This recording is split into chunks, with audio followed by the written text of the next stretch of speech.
I've learned to make myself small, not just physically, though I've mastered that too. The way I fold my shoulders inward, tuck my chin, take up as little space as possible, but in every way that matters. Small voice, small dreams, small existence.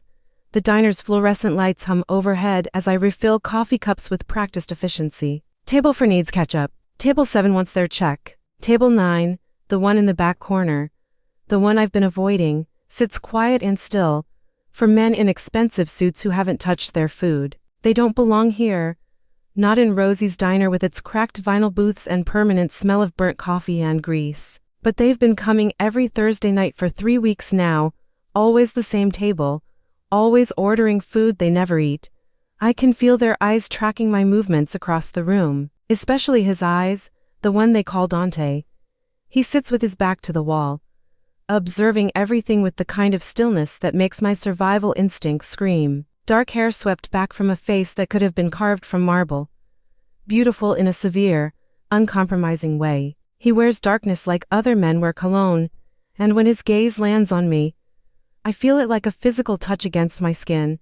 I've gotten good at being invisible. 8 months working here, and most regulars still don't know my name. I prefer it that way. Being noticed leads to questions, and questions lead to lies I'm too exhausted to maintain. But Dante notices everything. The way I favor my left side, the long sleeves I wear even in summer, the careful way I move, like my body is something fragile that might shatter. Coffee? I ask, approaching their table with the pot held like a shield between us. 3 of them ignore me. But Dante looks up, and those slate gray eyes lock onto mine with an intensity that makes my breath catch. Up close, I can see the scar that cuts through his left eyebrow, the sharp angle of his jaw, the ruthless set of his mouth. Please, he says, and his voice is exactly what I expected.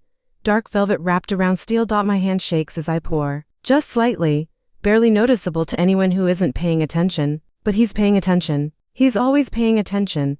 I'm turning away when a customer at table 6 raises his hand to get my attention, and I flinch hard, the kind of full-body recoil I can't control. The conditioning that's been beaten into me over 2 years of marriage. My elbow knocks against Dante's water glass, sending it tipping toward the edge of the table.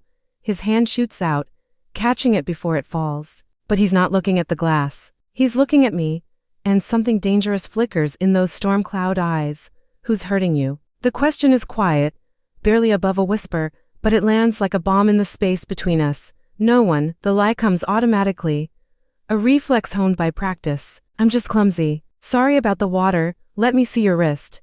It's not a request. The air around our table has changed, grown thicker, charged with something that makes the hair on the back of my neck stand up. His 3 companions have stopped their quiet conversation and are watching us now. Waiting. I'm fine, really, I'm backing away, pulling my sleeve down over the bruises I know are there, the finger-shaped marks that bloom purple and yellow against my pale skin.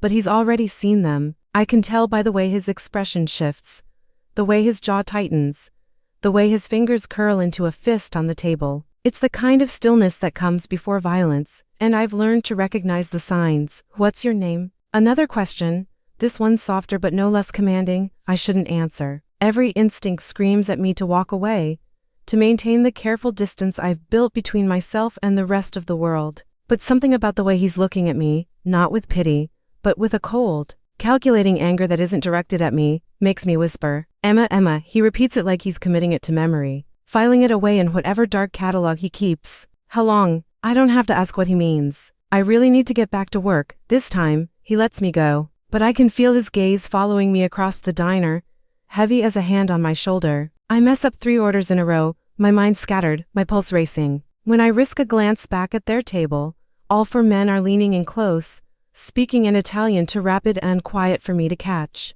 But Dante's eyes find mine across the crowded room, and the promise in them makes something in my chest twist. Fear and hope tangled together until I can't tell them apart. They leave an hour later, but the $100 bill tucked under Dante's coffee cup feels like a brand, like a claim, like a warning.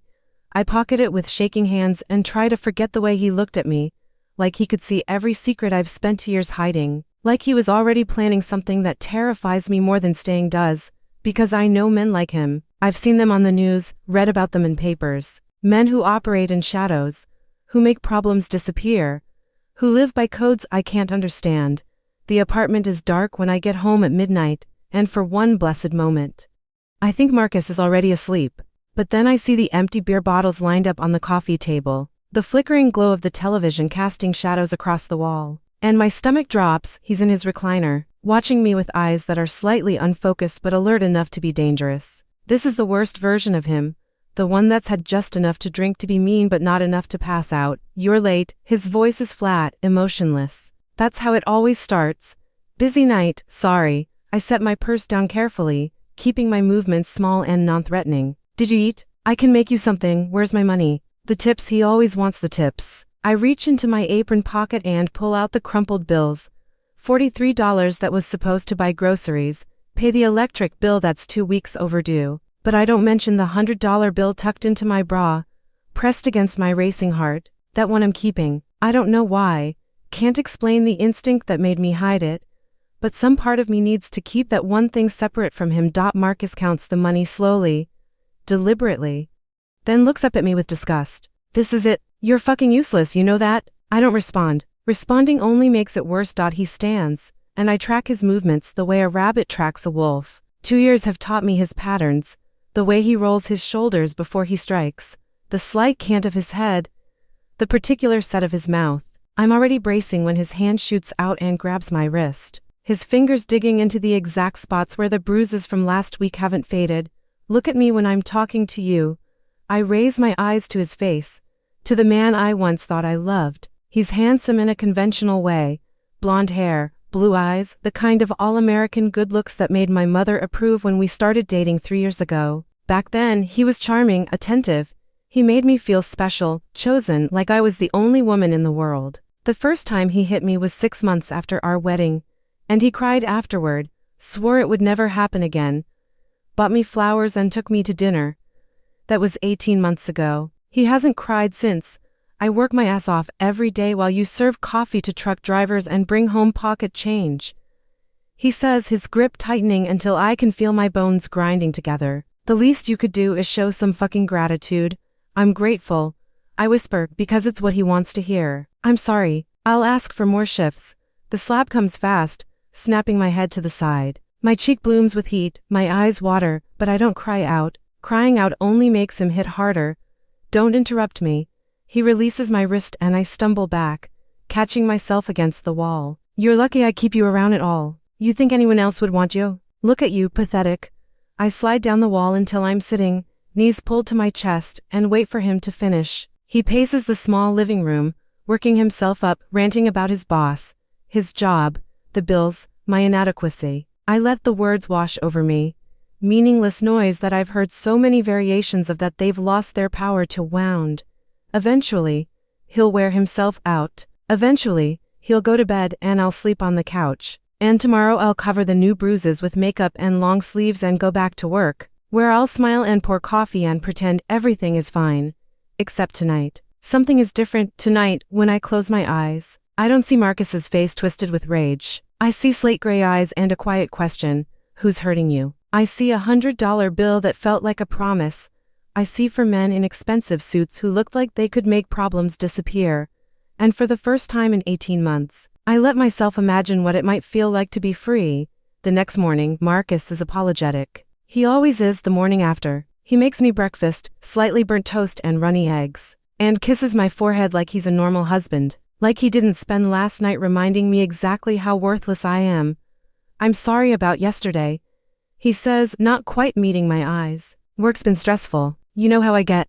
I nod because that's what I always do. I've learned that acceptance is easier than confrontation, that forgiveness, even when it's not genuine, is the price of peace. But as I'm getting ready for my shift, covering the new bruise on my cheek with concealer, I catch my own reflection in the bathroom mirror and barely recognize the woman staring back. When did I become this person? When did I accept that this is what I deserve? I remember the girl I used to be, full of dreams, convinced she was going to do something important with her life. I wanted to be a teacher. I had 2 years of college completed before my father died, and the medical bills swallowed everything. That's when I met Marcus. When I was vulnerable and alone and desperate for someone to tell me everything would be okay. He promised to take care of me. I just didn't understand what that would cost. My phone buzzes with a text from Marcus. Remember to pick up my dry cleaning on your way home. Don't forget, like last time. I delete the message and grab my keys. The $100 bill still tucked in my bra, pressed against my heart like a talisman, like a secret promise to myself that someday, somehow, I'll find the courage to leave. Dante doesn't come to the diner on Thursday. I tell myself I'm relieved. I tell myself his absence makes everything easier, that I can go back to being invisible, that whatever strange moment passed between us last week was a fluke I can forget. But I catch myself watching the door, and when closing time comes without any sign of him or his companions, something that feels dangerously close to disappointment settles in my chest. You okay, hun? Rosie asks as I'm wiping down tables after the last customer leaves. She's owned this diner for 30 years, and she's seen everything, including, I suspect, more of my situation than I'd like to admit. Fine. Just tired. She studies me with shrewd brown eyes that miss nothing, her gaze lingering on the scarf I've wrapped around my neck despite the warm evening. But she doesn't press, just pats my shoulder and heads to the back office to count the register.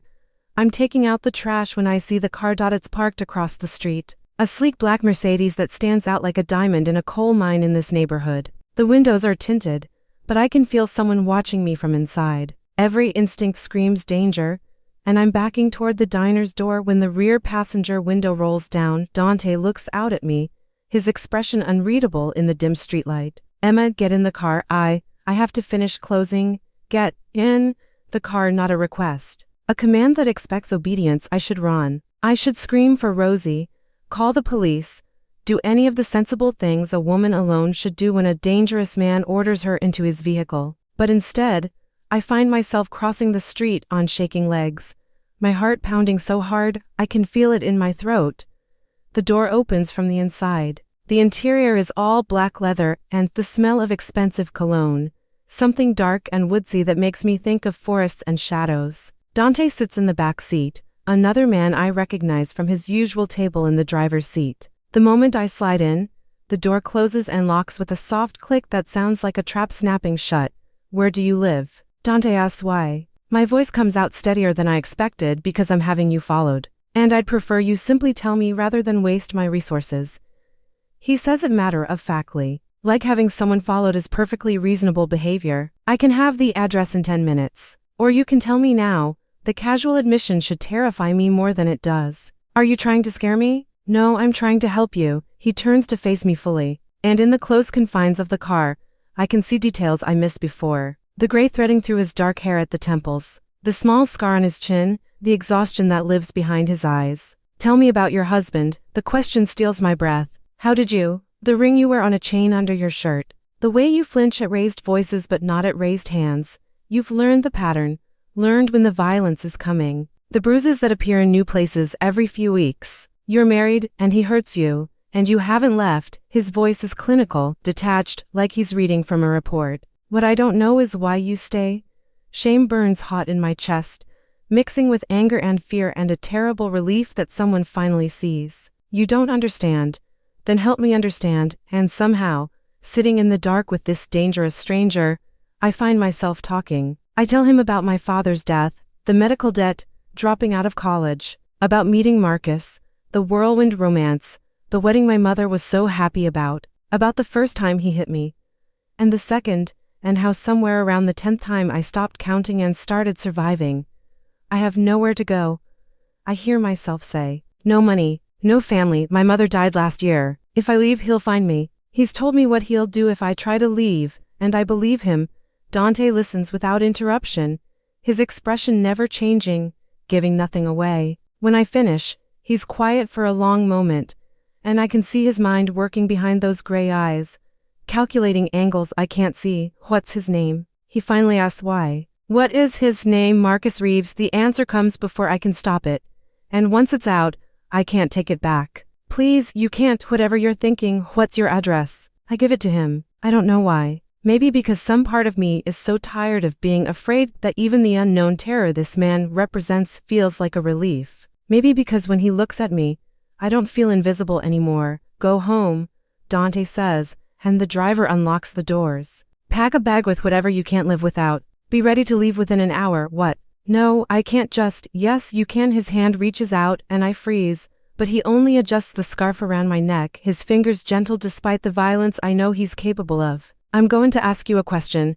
Emma, and I need you to answer honestly. Do you want to be free of him? The question hangs in the air between us, loaded with implications I'm afraid to examine, because I know what kind of man Dante is. I've seen enough movies, read enough news stories. Men like him don't help people out of kindness. They collect debts, they expect payment, but when I look into his eyes, I don't see a predator. I see cold, calculated fury that isn't directed at me, and something else.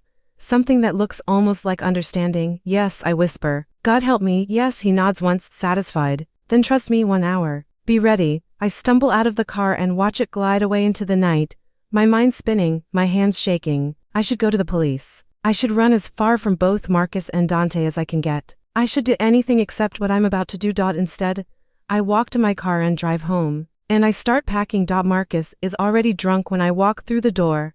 I freeze in the entryway, my overnight bag hidden in the trunk of my car, and assess the situation with the practiced eye of someone who's learned to read danger in the tilt of a head, the set of shoulders, the particular glassiness of eyes that have had too much whiskey.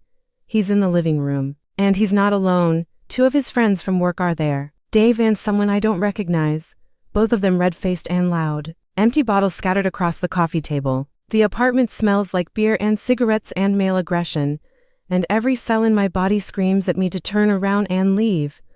But Marcus has seen me. Well, look who finally decided to come home. His words slur together, and he pushes himself up from the couch with the exaggerated care of someone who's trying to prove they're not as drunk as they are. Where the fuck have you been? Work, I had to close. Bullshit. Rosie's closes at 11. It's almost midnight. He's walking toward me now, and his friends have gone quiet, watching with the uncomfortable fascination of people who know they should intervene but won't. You been fucking someone? That it? You fucking one of those truckers who comes into the diner? No, Marcus. I swear. His hand closes around my throat, slamming me back against the wall. My head cracks against the plaster and stars explode across my vision. Through the ringing in my ears, I hear Dave say something about taking it easy, man, but Marcus ignores him. Don't you lie to me. He hisses, his face inches from mine. His breath hot and alcohol-soaked. I know what you are. I know what you do. You think you're so fucking special. You're nothing. You hear me? Nothing. His grip tightens, cutting off my air, and panic floods my system. I claw at his hands, my vision starting to gray at the edges, and somewhere in the back of my oxygen-starved mind, I think, this is it. This is how I die. Then, through the doorway behind Marcus, I see movement in the hallway outside our apartment. Marcus must see something in my face because he turns, loosening his grip just enough for me to drag in a gasping breath. The apartment door, which I'm certain I closed behind me, stands open, and Dante walks through it like he owns the place. He's not alone. 2 men flank him, both of them moving with the controlled grace of predators. The one on the left is massive, built like a boxer, with scarred knuckles and cold eyes. The one on the right is leaner but no less dangerous, his hand resting casually on something under his jacket. The temperature in the room drops 10 degrees. Marcus releases me, and I slide down the wall, coughing, one hand pressed to my bruised throat. Dave and his friend are frozen on the couch, their earlier bravado evaporating in the face of real danger. Marcus Reeves. Dante's voice is conversational, almost pleasant, which somehow makes it more terrifying. Who the fuck are you? Marcus tries to sound tough, but I can hear the tremor underneath. You can't just walk into my home. I'm someone who's going to give you a choice. Dante steps further into the room, and his presence seems to fill the entire space. You can walk out that door right now, get in the car waiting downstairs, and have a conversation with my associates here. Or, he pauses, his gaze flicking to me, to my bruised throat, and something murderous flashes across his face. Or we can have that conversation right here, in front of your wife and your friends. I promise you don't want the second option. I'm not going anywhere with you. Marcus starts, but the boxer moves so fast I barely see it. One moment Marcus is standing, blustering, trying to act like he's in control. The next, his arm is twisted behind his back and he's being frog-marched toward the door, his face white with pain and fear. Dave and his friend don't move, don't speak. They sit frozen like rabbits, hoping the wolf won't notice them. Dante watches Marcus being removed, then turns his attention to the 2 men on the couch. Get out. If I ever hear that either of you saw what happened here tonight, you won't like the consequences. Understand? They're scrambling for the door before he finishes the sentence, nearly tripping over each other in their haste to leave. The apartment door closes behind them with a soft click. And then it's just me and Dante and the lean man who's still standing guard by the entrance. I'm still on the floor, my back against the wall, trying to process what just happened. Dante crosses the room and crouches in front of me, his movements slow and deliberate, like I'm a spooked animal that might bolt. "Let me see," he says quietly, and his fingers are gentle as they tip my chin up, examining my throat. His jaw tightens as he catalogs the damage. "Do you need a doctor?" I shake my head. "I've had worse." The thought is automatic, and then I hate myself for thinking it, for the way I've normalized this horror. "Where's your bag?" "Car trunk," he nods to the man by the door, who disappears into the hallway. Then Dante does something I don't expect. He sits down on the floor next to me, his back against the wall, close enough that I can feel the warmth radiating from him but not touching. "I'm going to tell you what happens next," he says, his voice low and steady. "And you're going to listen without interrupting. Can you do that?" I nod. "Your husband is going to disappear. Not permanently." He holds up a hand when I open my mouth. I said no interrupting. "He's going to disappear for a few days while he learns some very important lessons about how men should treat their wives. When he comes back, it will be to an empty apartment, because you won't be here anymore. You'll be somewhere safe, somewhere he can't find you. And if he ever tries to look for you, if he ever comes anywhere near you again, he won't disappear for just a few days. Understand? Why are you doing this?" The question comes out hoarse, my throat aching, because someone should have done it a long time ago. He turns his head to look at me, and the fury in his eyes steals my breath. But it's not directed at me, it's for me, because I've spent my life around violent men, and I know exactly what they're capable of. And because when I asked you who was hurting you, you lied to protect him. That ends tonight. The safe house is in a neighborhood I've never been to, where the streets are tree-lined and quiet, where the houses have security systems and the cars parked in driveways cost more than I've made in my entire life. Dante's driver pulls up to a brownstone with flower boxes in the windows and ivy climbing the brick facade. And I think there must be some mistake. This is where I'm staying? My voice sounds small in the leather interior of the Mercedes. For now, Dante says. He's been quiet during the drive, making calls in rapid Italian that I couldn't follow even if I spoke the language. Now he pockets his phone and looks at me. "It's owned by one of my companies. The neighbors think it's a corporate rental. No one will look for you here."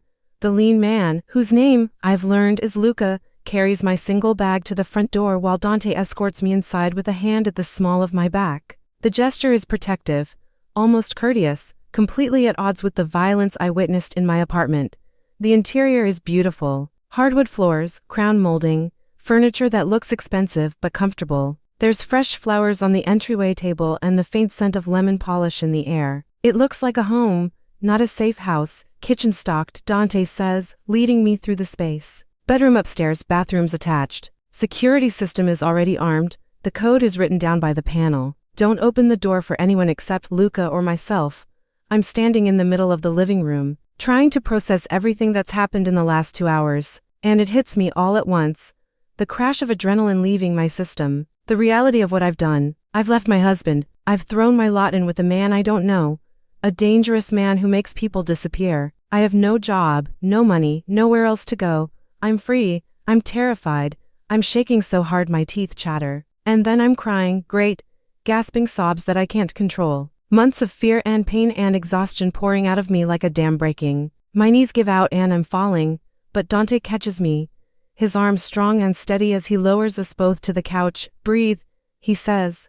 And there's a command in his voice that cuts through the panic. "Emma, breathe with me." He takes slow, deliberate breaths, and I try to match them, try to calm the storm raging in my chest. His hand rubs circles on my back, the gesture surprisingly soothing. And gradually, incrementally, the tears slow and my breathing evens out. "I'm sorry," I manage, pulling away and wiping at my face with shaking hands. I'm not usually." "You just left your husband. You're allowed to fall apart." He produces a handkerchief from his pocket, an actual cloth handkerchief, like something from another era, and hands it to me. The first night is always the hardest. I look at him through swollen eyes. "You've done this before?" It's not a question, but he answers anyway. "Yes, why?" I blow my nose, inelegant and raw, and tuck the handkerchief into my lap. "Why do you help women like me?" Something shifts in his expression. A crack in the facade that lets me glimpse the man beneath the mask. My mother stayed with a man who hurt her for 15 years. When I was old enough to understand what was happening, I swore I'd never stand by and watch someone suffer that way again. I couldn't save her, his voice catches, just for a moment, but I can save others. The admission hangs between us, vulnerable and honest, and I realize with startling clarity that Dante understands in a way Marcus never could, never would. This isn't about power or control for him. It's personal. What happened to your mother? She left him eventually. Lives in Florence now with my sister. She's happy. He stands, smoothing his suit jacket, rebuilding the walls I watched crack. You should rest. There's clothes in the dresser upstairs. Basic necessities in the bathroom. Tomorrow we'll figure out next steps. Job, money, lawyers for the divorce. I can't pay you back. The words taste like failure. Not for any of this. He pauses at the door, looking back at me with an expression I can't read. I'm not asking you to. Get some sleep. Emma, you're safe here. And then he's gone, Luca following. And I'm alone in this beautiful house with my single bag of belongings and the echo of his promise. You're safe here. I should be more afraid. I should question his motives. Wonder what he'll eventually expect in return. Catalog all the ways this could be another trap. But as I climb the stairs to the bedroom and find it furnished with a comfortable bed and soft sheets, as I shower away the smell of Marcus and the diner and my old life, I feel something I haven't felt in 2 years. Hope. I wake to sunlight streaming through unfamiliar windows and, for one disoriented moment, forget where I am. Then it all comes rushing back, Marcus, Dante, the brownstone, freedom. I lie in bed, testing my throat with gentle fingers, and find it sore but not as bad as I expected. There's a note slipped under the bedroom door, written in bold, masculine handwriting, breakfast downstairs. Take your time. To find him in the kitchen, sitting at the island with a cup of coffee and a newspaper, looking like he belongs in this domestic scene. He's dressed more casually than I've seen him. Dark jeans and a fitted black t-shirt that reveals muscled arms and a tattoo snaking up his left bicep. Without the suit, he looks younger, less severe, though no less dangerous. How did you sleep? He asks, folding the paper and gesturing to the covered dishes on the counter. I wasn't sure what you liked, so I had Luca pick up options. There's eggs, toast, fresh fruit, pastries from what looks like an expensive bakery. More food than I've seen in my kitchen in months. My stomach growls audibly, and I realize I can't remember the last time I ate. I slept well. Thank you. I fix myself a plate and sit across from him, hyper-aware of how I must look, hair tangled, no makeup, wearing borrowed clothes that don't quite fit. But he doesn't seem to notice or care. We need to discuss logistics, he says, and just like that, he's all business again. You can't go back to the diner. Marcus knows where you work, and I need you to stay away from anywhere he might look. I need to work, I protest, setting down my fork. I can't just hide here forever. I have bills. Your bills are paid. I stare at him. What? Your rent, utilities, credit card, medical debt from your father. He lists them matter-of-factly, like he's reading a grocery list. All of it. You're starting with a clean slate. The room tilts slightly. That's over $30,000. I can't let you. It's done. He sips his coffee, unbothered by my shock. Consider it an investment in your future. You'll need time to heal, to figure out what you want to do next. I'm giving you that time. Why? The question comes out sharper than I intend. Why are you doing all this? You don't know me. I'm nothing to you. You're someone who deserves better than what you've been given. He sets down his cup and looks at me directly. And you're not nothing. Emma, stop saying that. The conviction in his voice makes my throat tight. I've been told I'm nothing so many times that I've started to believe it. But when Dante says otherwise, I can almost imagine it might be true. What do I do now? I ask quietly. Whatever you want. Rest. Read. Think about what comes next. Luca will check in daily, bring you anything you need. I'll stop by when I can, but I have business to attend to. He stands, pulling his phone from his pocket. There's one thing I need from you today, though. What? I need you to tell me everything about Marcus. Where he works, his friends, his routine, everywhere he goes. Every detail you can remember. My stomach twists. You said you were just going to scare him. I am. But fear works best when it's personal. His expression is cold now, the warmth from breakfast evaporating. I need to know exactly how to hurt him without leaving marks. I should feel guilty about what I'm about to do. Marcus is still my husband, still the man I once loved. But when I think about his hands around my throat, the years of bruises and terror and slow erasure of everything I used to be, I find I don't feel guilty at all. So I tell Dante everything.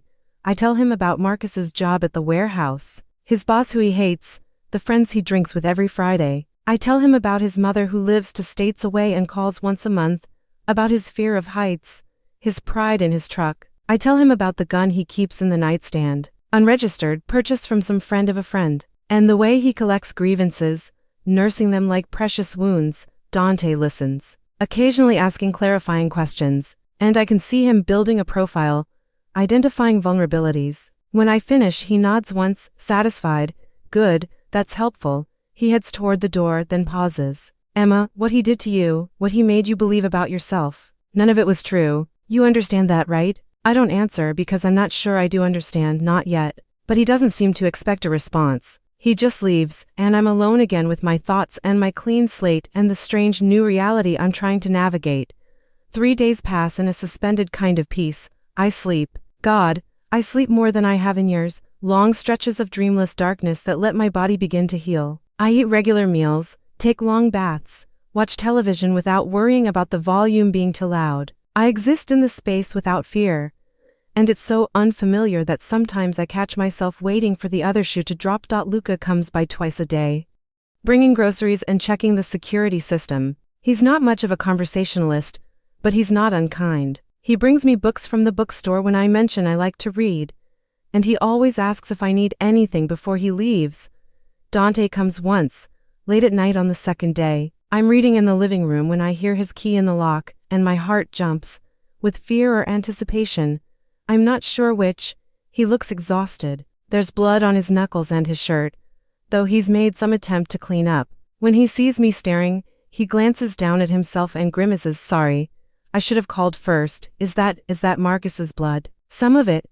He heads to the kitchen sink and starts washing his hands with methodical thoroughness. He's alive, if that's what you're asking. Scared but alive. He won't be bothering you again. I should ask more questions. I should demand details, want to know exactly what Dante did in my name. But I find I don't. Whatever happened in the last 48 hours, Marcus earned it 100 times over. Are you okay? I ask instead. He looks up, surprised by the question. I'm fine. You're covered in blood. Occupational hazard. He dries his hands on a towel and leans against the counter, studying me. You look better. More rested. I feel better, it's true. The bruises are fading. My throat doesn't ache anymore. And something tight in my chest has loosened. It's strange, being able to just exist, without being afraid. You'll get used to it, will I? I set down my book and stand, crossing to the kitchen. Up close, I can see the exhaustion etched into his face, the shadows under his eyes. When do you sleep? When I have time. That's not an answer. A ghost of a smile touches his mouth. No, it's not. He pushes off the counter, and I think he's going to leave, but instead he moves closer into my space. His hand comes up slowly, giving me time to pull away, and cups my cheek. His thumb traces the fading bruise there, and his expression darkens. I should have killed him for this. I'm glad you didn't. My voice comes out breathless. I don't want to be the reason someone dies. You wouldn't be the reason. His choices would be, but he drops his hand and steps back, putting distance between us. I should go. I just wanted to check on you. Stay. The word escapes before I can stop it, and I feel my face flush. I mean, if you're tired, there's a guest room. You shouldn't drive when you're exhausted. He considers this, and I can see the war playing out behind his eyes, responsibility versus desire, duty versus need. Finally, he nods. Just for a few hours. I show him to the guest room, find him clean towels and a spare toothbrush. He showers while I wait downstairs. And when he emerges 20 minutes later in borrowed sweatpants and a t-shirt, with his hair damp and his feet bare, he looks almost vulnerable. Almost normal. Thank you, he says. For this, thank you, I counter. For everything. We stand in the hallway, neither of us moving, and the air between us feels charged with something I'm afraid to name. Then he says goodnight and disappears into the guest room.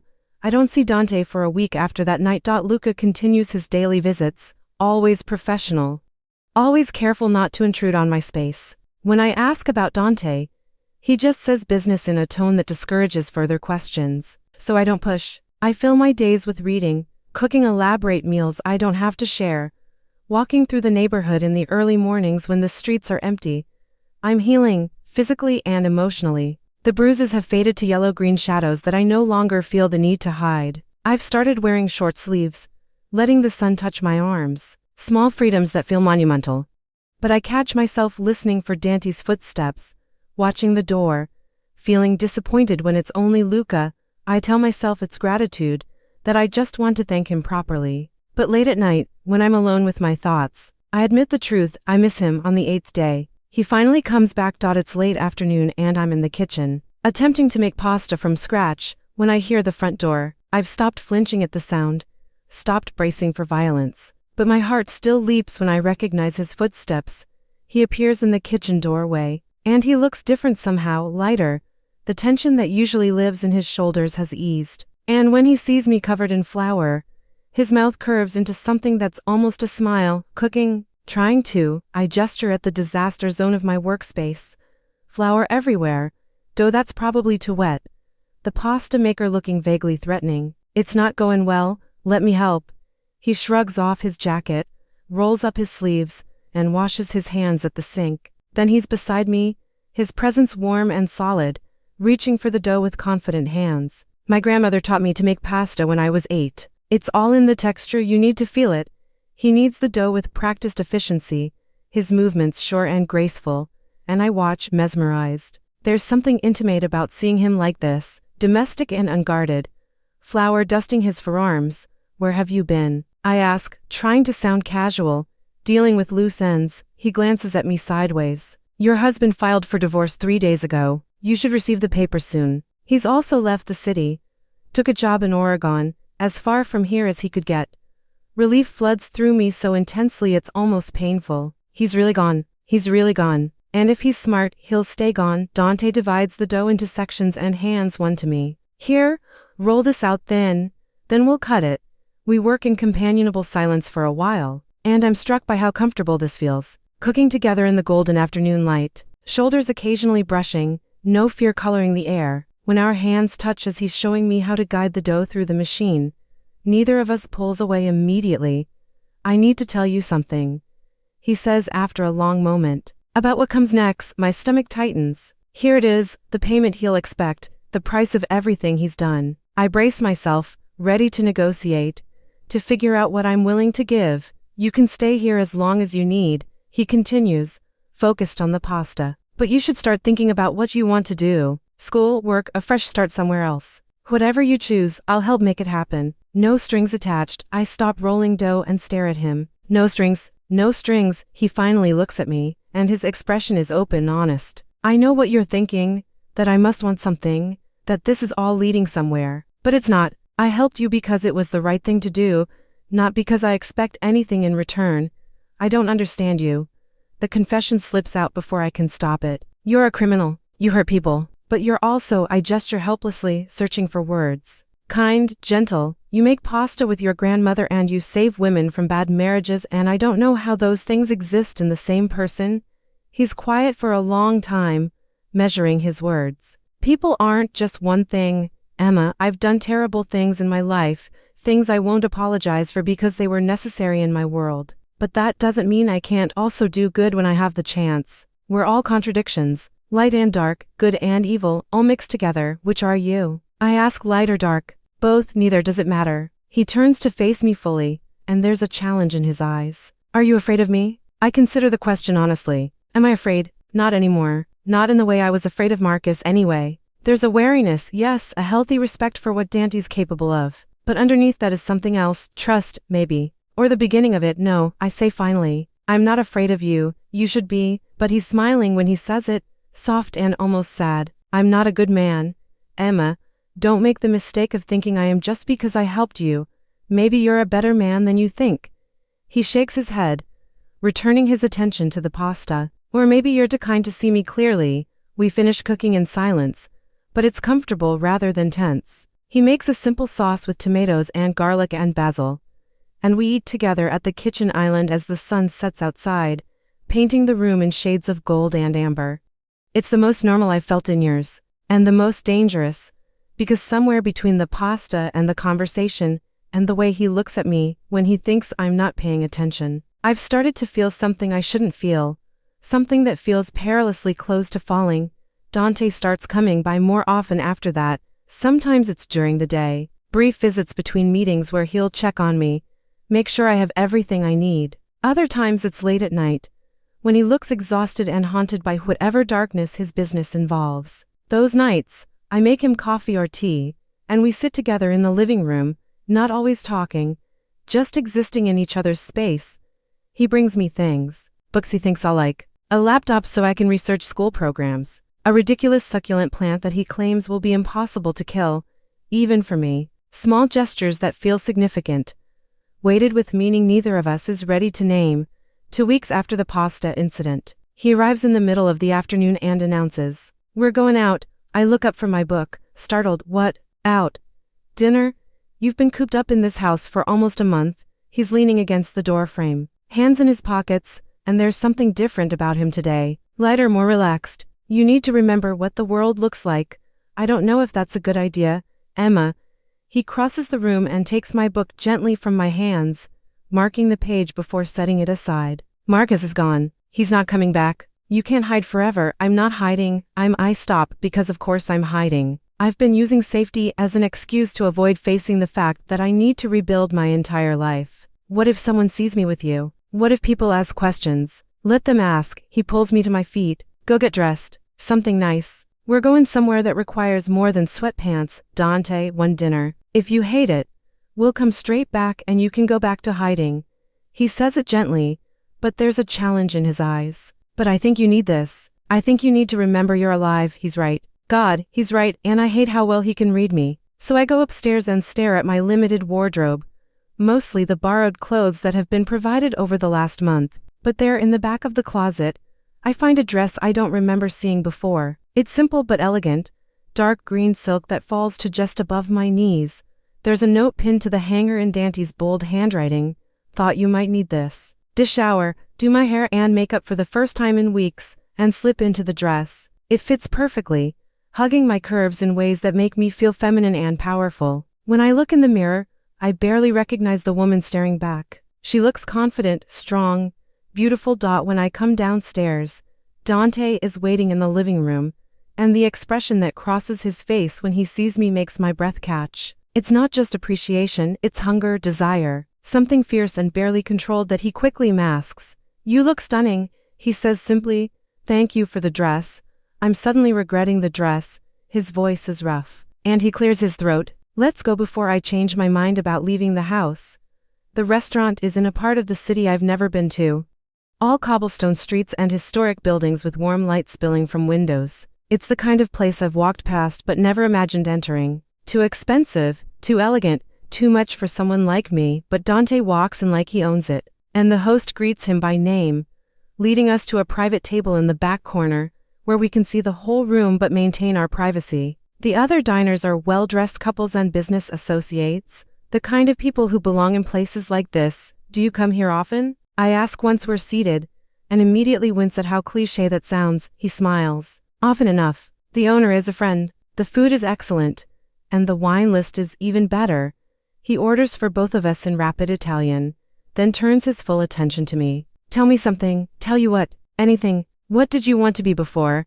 He hesitates, choosing his words carefully. "Before everything happened?" "A teacher." The answer comes automatically, and with it, a wave of nostalgia for the girl I used to be. Elementary school. I wanted to help kids who were struggling, the ones who fell through the cracks. I did 2 years of college before my dad got sick. You could still do it. Go back, finish your degree.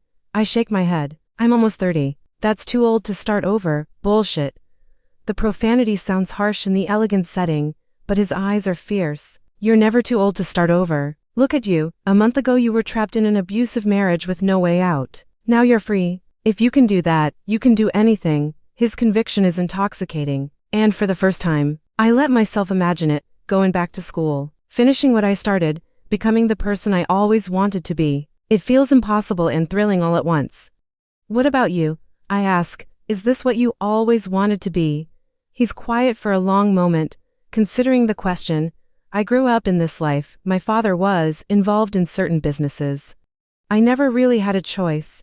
It was inherit the family legacy or dishonor my name." But, he pauses, swirling his wine. "I try to do it differently than my father did. He ruled through fear.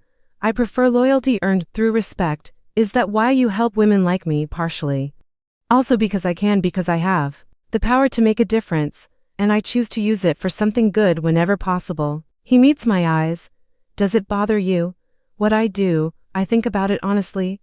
Should it bother me that the man sitting across from me, looking devastating in a dark suit, is a criminal? That he's hurt people, possibly killed them in any other circumstances, yes. Absolutely, but these aren't normal circumstances, I think. I choose my words carefully. I think you're trying to be a good man in a world that doesn't always reward goodness. And I think you're succeeding more than you realize. The look he gives me is raw, vulnerable, like I've seen through his carefully constructed armor to the man underneath.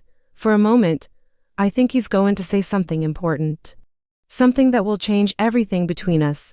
But then our food arrives, and the moment passes. We eat and talk, and it's the best evening I've had in years. Dante is funny when he lets himself be, telling stories about his grandmother and his childhood in Italy. About the trouble he got into as a kid. He asks about my life before Marcus. And I find myself sharing memories I'd almost forgotten, my father teaching me to ride a bike, my mother's terrible cooking, my dreams of traveling the world. For a few hours, we're just two people enjoying dinner, and I can almost forget the dangerous circumstances that brought us together. Almost when we leave the restaurant, Dante takes my hand. It's a simple gesture, his fingers lacing through mine, but it feels monumental. We walk through the quiet streets, and I'm acutely aware of every point where our bodies touch, shoulders brushing, his thumb tracing patterns on my palm. Thank you, I say softly, for tonight. For making me feel normal again. You don't have to thank me. He stops walking and turns to face me, and we're standing under a streetlight that paints his features in stark relief. Emma, I need to tell you something. My heart stutters. Okay, this. What's happening between us? It's complicated. I'm complicated, my life is dangerous, and I can't promise you safety or normalcy or any of the things you deserve. He's still holding my hand, and his grip tightens slightly. But I also can't seem to stay away from you, and I need to know if you feel it too, or if I'm imagining this thing between us. I should step back, I should protect myself, maintain the distance that's kept me safe. But I've spent years being afraid, and I'm tired of letting fear make my decisions. You're not imagining it, I whisper. His eyes darken, and he steps closer, crowding into my space in a way that would have terrified me a month ago. But now it just makes my pulse race for entirely different reasons. His hand comes up to cup my face, and he searches my expression like he's looking for any sign of hesitation. If we do this, he says quietly, there's no going back. You understand that? I understand. He kisses me then, soft and careful and achingly gentle, like I'm something precious that might break. His mouth moves against mine with a tenderness that makes my chest tight, and I melt into him. My hands fisting in his shirt, pulling him closer. The kiss deepens, and there's nothing tentative about it anymore. It's heat and need, and the release of weeks of tension building between us. When we finally break apart, we're both breathing hard. And his forehead rests against mine. I should take you home, he says, but he doesn't move. Who's home? The question hangs in the air between us, loaded with implication. His home or mine, the safe house where I've been staying, or his apartment that I've never seen. The choice feels significant. Like I'm deciding something bigger than just where we'll sleep tonight. Mine, he says finally, and the single word feels like a promise and a claim all at once. Dante's apartment is in a high-rise downtown, all glass and steel and breathtaking views of the city. It's modern and masculine, dark leather furniture, expensive art on the walls, everything precisely in its place. But there are personal touches too. Photographs on the bookshelf of people I assume are his family, a well-worn paperback on the coffee table, a blanket draped over the back of the couch that looks handwear upon. This is beautiful, I say, moving to the floor-to-ceiling windows that overlook the glittering cityscape. It's home. He comes up behind me, close but not touching, and I can feel the heat of him along my back. Emma, I turn to face him, and whatever he sees in my expression makes him inhale sharply. Don't, I say softly, don't talk yourself out of this. Don't list all the reasons why this is a bad idea. I know them all already, and I don't care. You should care. I'm not. He runs a hand through his hair, frustrated. I'm not good for you. You deserve someone safe, someone who can give you the normal life you should have had. I don't want normal. I want you. The confession comes out fierce, certain, and I realize it's completely true. You saved me, Dante, not just from Marcus, but from myself. You made me remember I was worth saving, so don't stand there and tell me you're not good for me when you're the best thing that's happened to me in years. He stares at me for a long moment, and I can see the war playing out in his expression, the part of him that wants to protect me from himself battling with the part that wants to keep me. Finally, the want wins. He kisses me again, but this time there's nothing gentle about it. It's demanding, possessive, and I give as good as I get, my hands sliding into his hair, pulling him closer. We stumble backward toward the bedroom, shedding clothes along the way. And by the time we reach the bed, we're both breathless and desperate. Tell me to stop, he says against my throat, his hands roaming my body with reverent hunger. Tell me you want me to stop and I will. Don't stop. I pull him down onto the bed with me.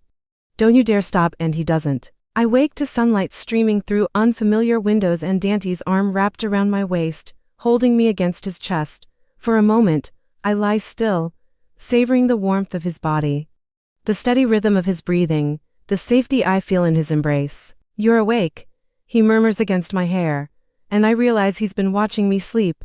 How long have you been up? A while. I like watching you sleep.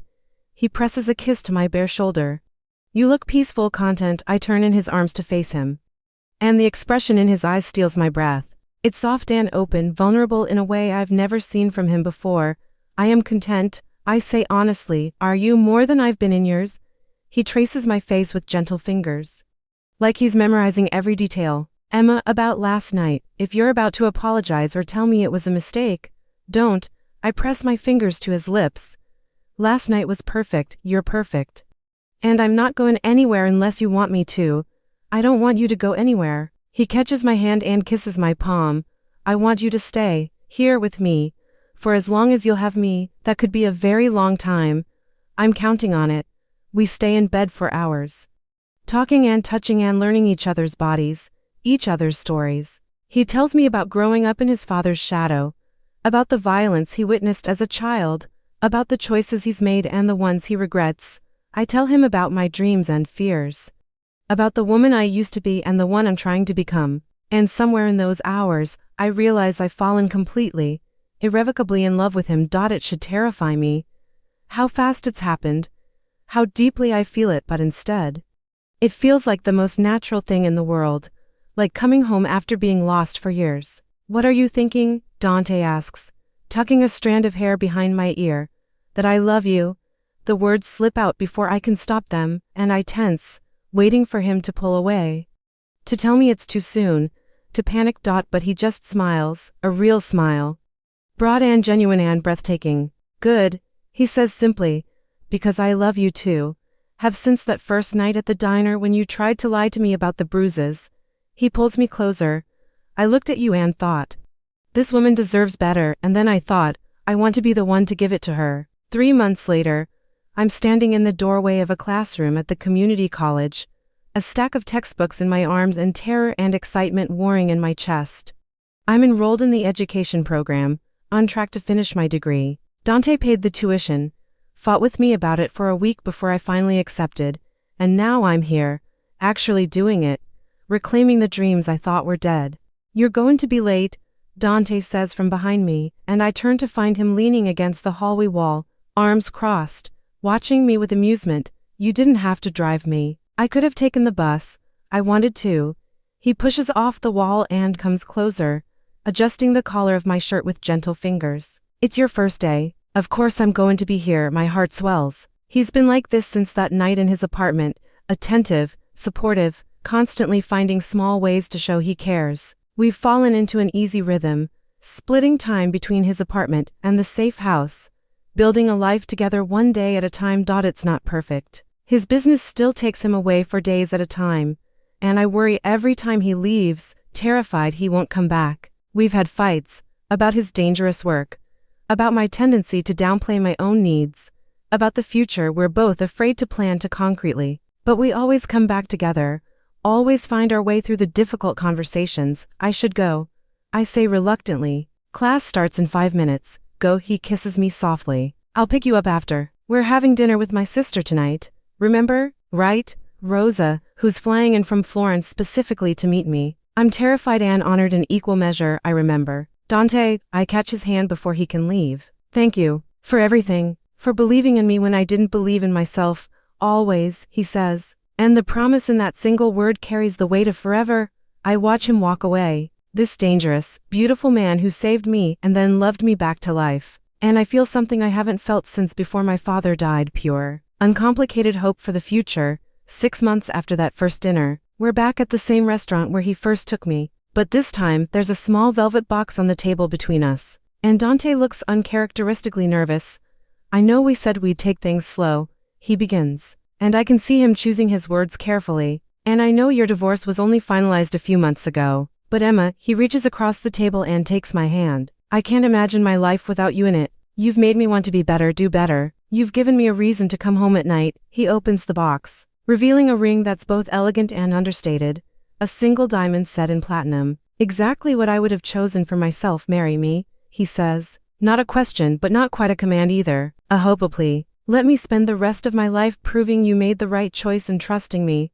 I look at this man who pulled me from darkness, who saw worth in me when I couldn't see it myself, who loves me with a fierce protectiveness that never crosses into control. I think about the life we've built together, the way he makes me laugh, the way he holds me when I have nightmares about Marcus, the way he looks at me like I'm the most precious thing in his world. Yes, I say, and my voice is steady and sure. Yes, I'll marry you.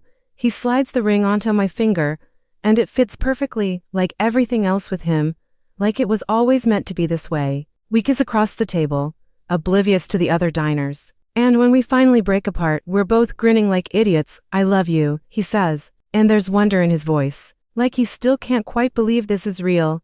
I love you too. I twist the ring on my finger, catching the light. Who would have thought? The Mafia boss and the waitress. I prefer the man who found his home and the woman who saved him right back. He counters, and I laugh, because that's exactly what we did. Saved each other. Him from his darkness, me from mine. Both of us from the loneliness we'd been carrying. We found each other in the worst circumstances and chose to build something beautiful anyway. It's not a fairy tale. His work is still dangerous. I still have nightmares sometimes. We still have to navigate the complicated reality of his world and my past. But we do it together, and that makes all the difference. Ready to go home? Dante asks, standing and offering me his hand. I take it without hesitation. This hand that's capable of such violence but has only ever shown me gentleness. Always, we walk out into the night together. His arm around my waist, my head on his shoulder, the ring on my finger catching the streetlights like a promise. And for the first time in my entire life, I'm not afraid of what comes next, because whatever it is, we'll face it together. My abusive husband vanished that night, and in his place, I found a dangerous man who became my salvation, who became my home, who looked at me and asked, "Who's hurting you?" and then made sure no one ever hurt me again, including himself. That's not just a rescue. That's love, and I'm choosing it every single day for the rest of my life.